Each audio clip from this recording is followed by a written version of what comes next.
ఇది వరకు మహాత్మా గాంధీ మన్రేగా పథకంలో 6 గంటలు 5 గంటలో పని చేసేవాళ్ళు. ఇప్పుడు ఈ కొత్త చట్టంలోనట 12 గంటలు పని చేయాలట. చేతనవుతుందా 12 గంటలు పని చేయడానికి? ఆడవాళ్ళకు కాదు కదా, కనీసం మగవాళ్ళకు కూడా చేత కాదు. ఏం పెద్దమ్మా చేతనవుతుందా? నువ్వు పనికి వెళ్లేదానివి కదా.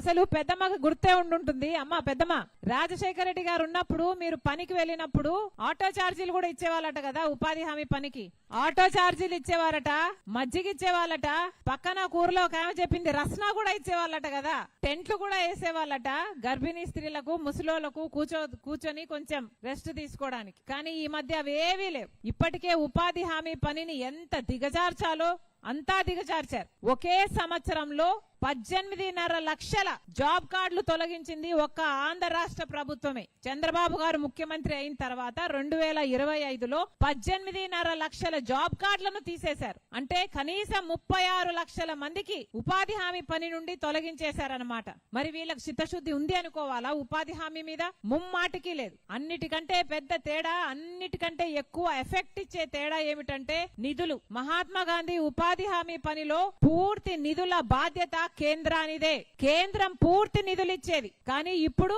ఈ కొత్త చట్టంలో 60% కేంద్రం పెట్టుకుంటుందంట, 40% రాష్ట్రాలే పెట్టుకోవాలట. మన రాష్ట్రం పెట్టుకునే స్థితిలో ఉందా లేదా? మన రాష్ట్రం ఇప్పటికే ఒక అప్పుల కుప్పైంది. జగన్మోహన్ రెడ్డి గారి పుణ్యమా అని, చంద్రబాబు గారి పుణ్యమా అని ఇప్పటికే 14 లక్షల అప్పుల కుప్ప మన రాష్ట్రం మీద ఉంది, మన బిడ్డల మీద ఉంది. ఈ అప్పులే తీర్చుకోవాల్సి ఉంది. కనీసం ప్రభుత్వ ఉద్యోగస్తులకు జీతాలు ఇచ్చుకోవడానికి కూడా మన ప్రభుత్వం దగ్గర డబ్బులు లేవు, అప్పులే చేస్తున్నారు. ఇలాంటి పరిస్థితిలో ఉపాధి హామీ పనికయ్యే 40% ఖర్చు మన రాష్ట్రం పెట్టుకునే స్థితిలో ఉందా?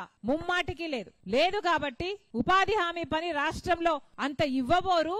ఎందుకంటే 40% ఖర్చు రాష్ట్రం మీద పడబోతుంది కాబట్టి. ఉపాధి హామీ పని రాష్ట్రంలో 40% ఖర్చు వస్తుంది కాబట్టి ఇవ్వకపోతే కేంద్రం ఇవ్వాల్సిన 60% కూడా ఇవ్వాల్సిన పనే ఉండదు ఇంకా. ఎందుకంటే రాష్ట్రంలో పనే జరగకపోతే వీళ్ళు 40% పెట్టుకోకపోతే వాళ్ళకి 60% పెట్టుకునే అవసరం కూడా రాదు. ఇది వీళ్ళ కుట్ర.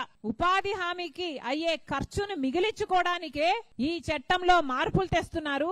ఇంత ఘోరంగా, ఇంత దారుణంగా ఈ ఉపాధి హామీ మీద దెబ్బ కొడుతున్నారు. కేవలం ఈ డబ్బులు మిగిలించుకోవడానికి. ఉపాధి హామీ పని అంటే పేదవాళ్లకు పోతుంది. అదే డబ్బులు ఏ కాంట్రాక్టర్ కో ఇంకో పనికో ఇస్తే ఆ కాంట్రాక్టర్ వల్ల బీజేపీ పార్టీ నాయకులకో లేక బీజేపీ పార్టీ బినాములకో కమిషన్ల కింద మళ్లీ పార్టీకే వచ్చి చేరుతుంది అన్నదే వాళ్ళ స్కీమ్.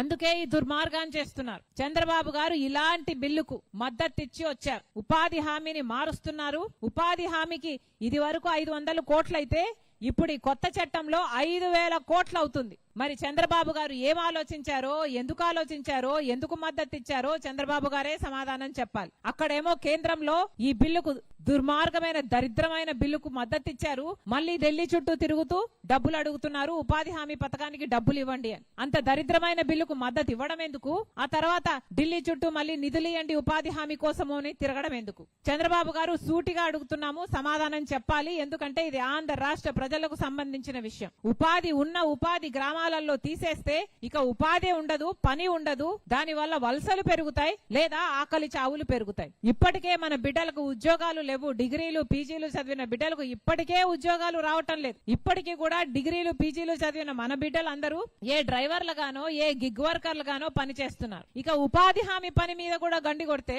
ఇక మరి ఎట్లా పని చేసుకోవాలి, ఎట్లా కూడు తినాలి, ఎట్లా కుటుంబాలు ఎట్లా సాకాలి? ఇవన్నీ కూడా చంద్రబాబు గారు సమాధానం చెప్పాల్సిన అవసరం ఉంది. జగన్మోహన్ రెడ్డి గారిని కూడా ప్రశ్నిస్తున్నాం. జగన్మోహన్ రెడ్డి గారు ఇది వరకు ఒకవైపేమో చంద్రబాబు గారు ఈ దరిద్రమైన బిల్లుకు మద్దతు ఇచ్చారు, ఇంకో వైపేమో జగన్మోహన్ రెడ్డి గారు రాజశేఖర్ రెడ్డి గారి మొదలుపెట్టిన ఈ పథకం అయింది అని తెలిసి కూడా ఒక్క మాట కూడా జగన్మోహన్ రెడ్డి గారు బీజేపీకి వ్యతిరేకంగా మాట్లాడలేదు. ఎందుకంటే కూటమిలో ఉన్న వాళ్ళు ఎలాగో బీజేపీకి అమ్ముడుపోయారు, ఇంకో పక్క జగన్మోహన్ రెడ్డి గారు కూడా అమ్ముడుపోయారు. బీజేపీకి వ్యతిరేకంగా ఒక్క చర్య చేయరు, ఒక్క మాట మాట్లాడరు. నరేంద్ర మోడీకి పూర్తిగా సాగిలబడ్డాడు జగన్మోహన్ రెడ్డి గారు. ఒకవైపు బాబు గారైనా సరే, లేక పవన్ కళ్యాణ్ అయినా సరే, జగన్మోహన్ రెడ్డి గారైనా సరే, వీళ్ళందరూ కూడా బీజేపీకి బినామీలుగా మారారు, బీజేపీకి బానిసలుగా మారారు. ఈ రోజు మన రాష్ట్రంలో ఎంత మంది ఎంపీలు ఉన్నారో అంతమంది ఎంపీలు, టీడీపీ ఎంపీలైనా సరే, జనసేన ఎంపీలైనా సరే, జగన్మోహన్ రెడ్డి గారి వైసీపీ ఎంపీలైనా సరే, మొత్తం అందరూ బీజేపీ పార్టీ కోసమే పనిచేస్తున్నారు. బీజేపీకి వేరే పార్టీ అవసరం లేదు మన రాష్ట్రంలో. బీజేపీ అంటే బాబు, జగన్, పవనే. మన రాష్ట్రంలో బీజేపీ అంటే ఎవరో కాదు, వీళ్ళు ముగ్గురే కలిస్తే బీజేపీనే అవుతది. మన రాష్ట్రంలో ఇప్పుడు అధికారం ఉన్నది బీజేపీ పార్టీకే. అందుకే చెప్తున్నాం, ఈ బీజేపీని వ్యతిరేకించే సత్తా ఏ ఒక్క పార్టీకి లేదు ఇప్పుడు. అందుకే ఒక్క కాంగ్రెస్ పార్టీ మాత్రమే ఇప్పుడు బీజేపీకి వ్యతిరేకంగా మాట్లాడే సత్తా ఉన్న పార్టీ.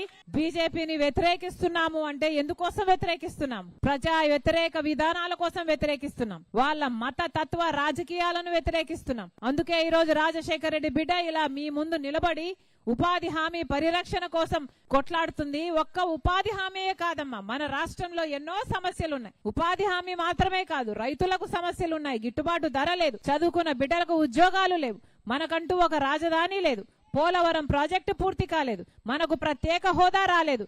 బీజేపీ ఎన్ని రకాలుగా మనకు అన్యాయం చేయాలో అన్ని రకాలుగా అన్యాయం చేస్తూనే ఉంది. మనకంటూ ఒక రాజధాని కట్టివ్వాలి అని చట్టంలో ఉంది, కానీ ఉందా మనకు రాజధాని? పక్క రాష్ట్రాల్లో అందరికీ అన్ని ఉన్నాయి కదా, చెన్నై ఉంది, బెంగళూరు ఉంది, ముంబై ఉంది, మనకేముంది? చేతిలో చిప్పు ఉంది. మనకెందుకు లేదు రాజధాని? ఎందుకంటే బీజేపీ ఎప్పుడూ పట్టించుకోలేదు కాబట్టి. ఇప్పుడు కూడా ఏమిస్తున్నారు? మన రాజధానికి అప్పులు ఇస్తున్నారు. అప్పులు ఎవడరిగారు? మనకి ఇవ్వాల్సింది నిధులు.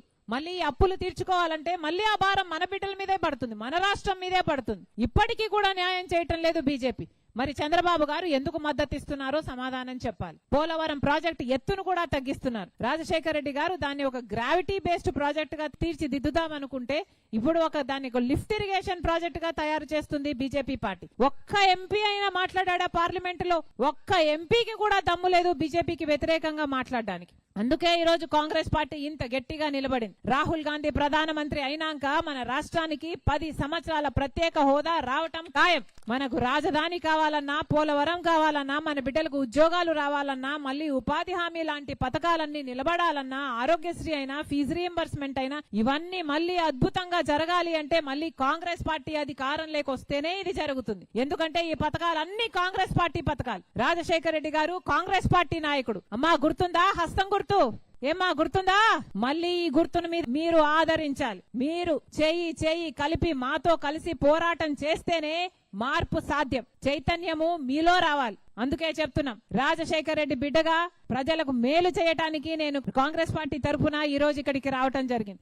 మీ అందరూ కూడా కాంగ్రెస్ పార్టీని ఆదరించండి. మళ్ళీ కాంగ్రెస్ పార్టీ అధికారంలోకి వచ్చినాక రాష్ట్రంలో, కేంద్రంలో ఎలాగైతే రాజశేఖర రెడ్డి గారు ఉన్నప్పుడు మన రాష్ట్రం కలకలలాడిందో మళ్ళీ ఆ రోజులు వస్తాయి. మన బిడ్డల జీవితాలు బాగుపడతాయి, మీ జీవితాలు బాగుపడతాయి.